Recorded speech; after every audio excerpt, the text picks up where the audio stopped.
So if coming down to the basement makes you queasy at all, you definitely do not want to be doing this, poking around in your electrical box. That black wire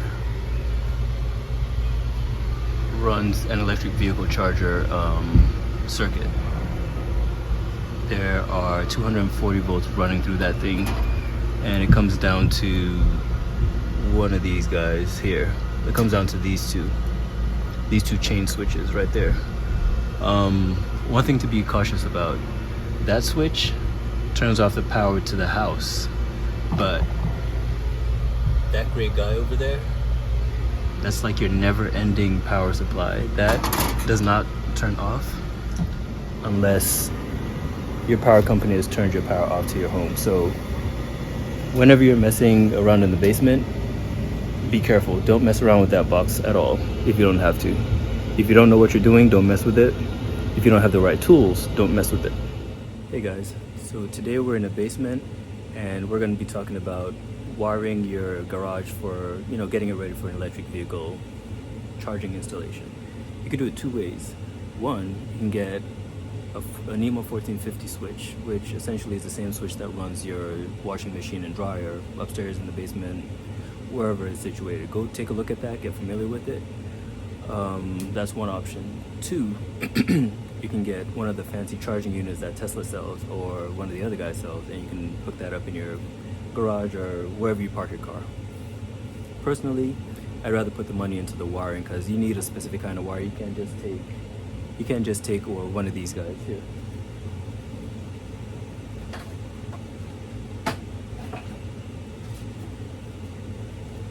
Now, this one's a 14.2 wire, a 14.2 gauge.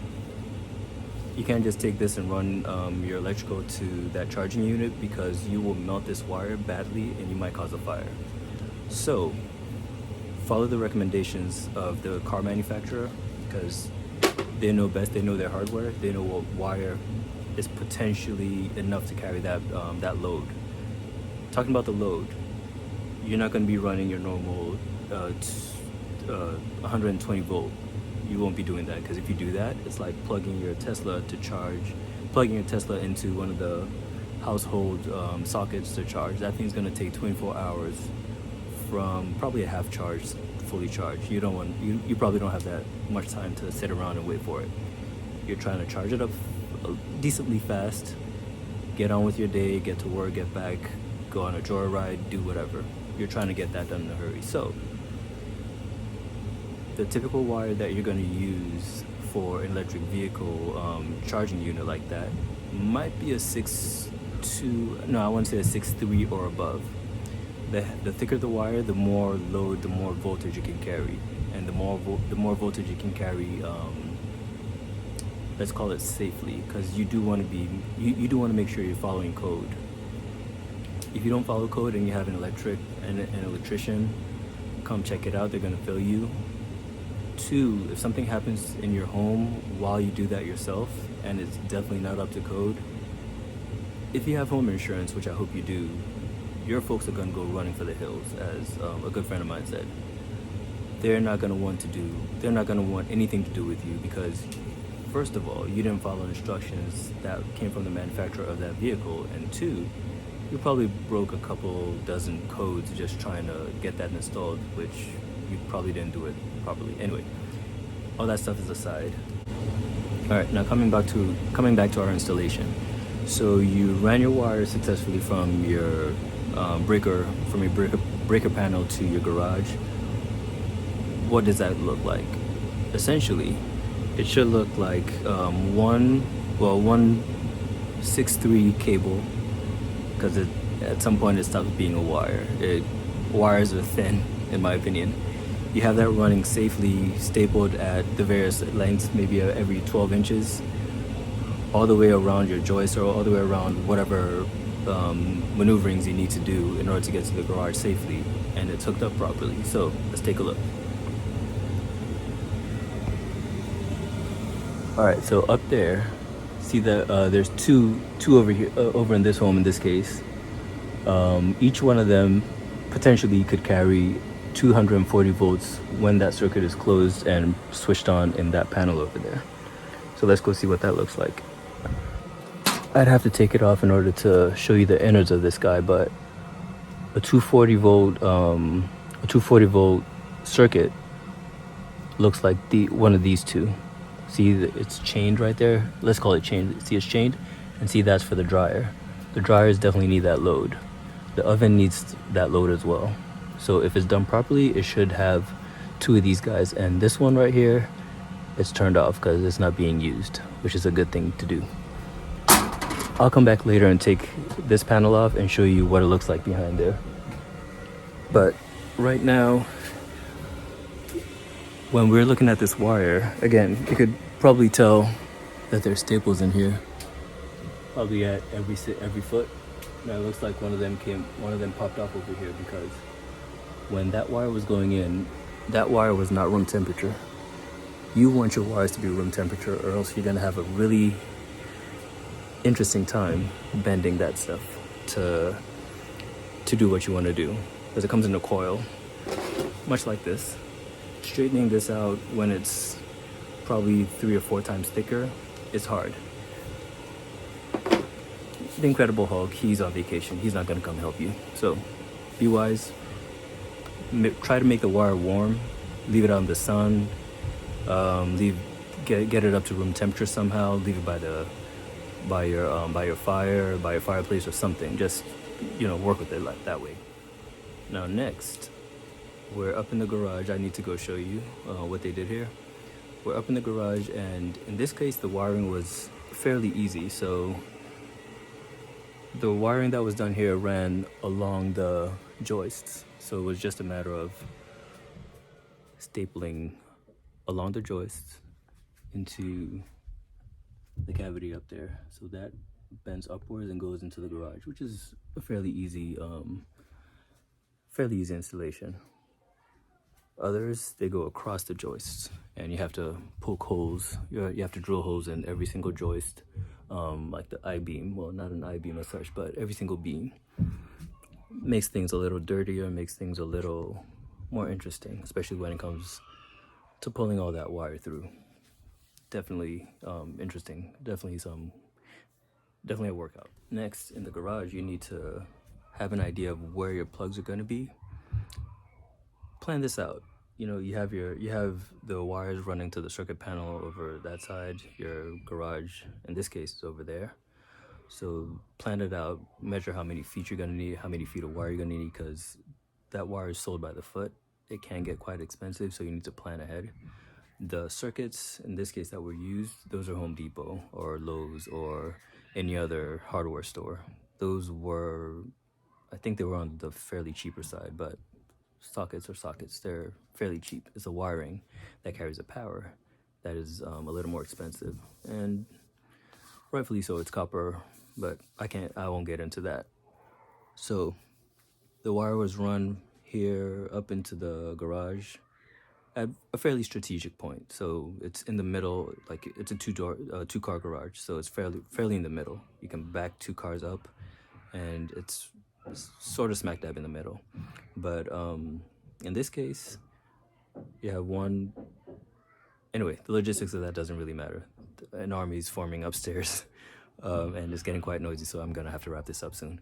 All right, so in the garage, the wires are run. You have to destroy your drywall a little bit.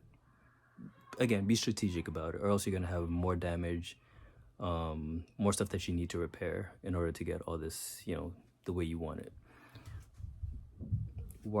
Fish it up through the wall cavity. Be as minimally damaging as possible if you have that latitude. If not, just bite the bullet.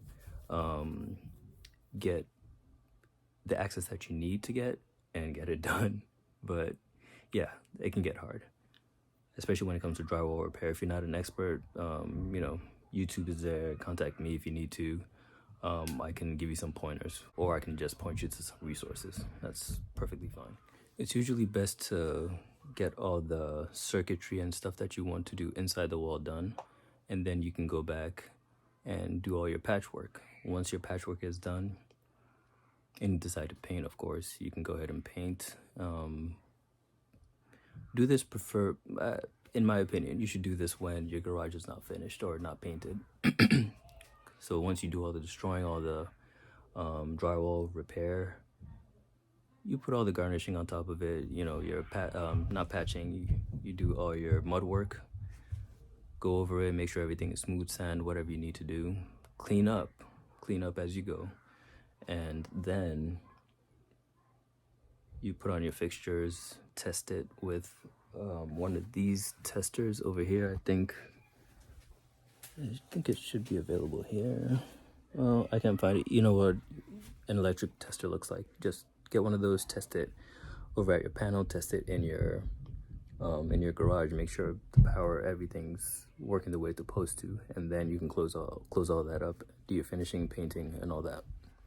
And once you're done with all that, rock and roll. Probably test your circuit, not with the car. Test it on something that's perishable. But what can be more perishable than an electric tester? It looks about this size, but you know, this is a utility knife, definitely not this. Don't use this. Looks about this length, has a beeping, has a switch on the bottom, beeping lights and all that. You touch it to the circuit, it makes a beeping sound. Let me show you. Come on. Alright, so as I said, it looks something like this. This particular one is from Southwire. Let's put this camera back in its rack or holster or whatever it's called.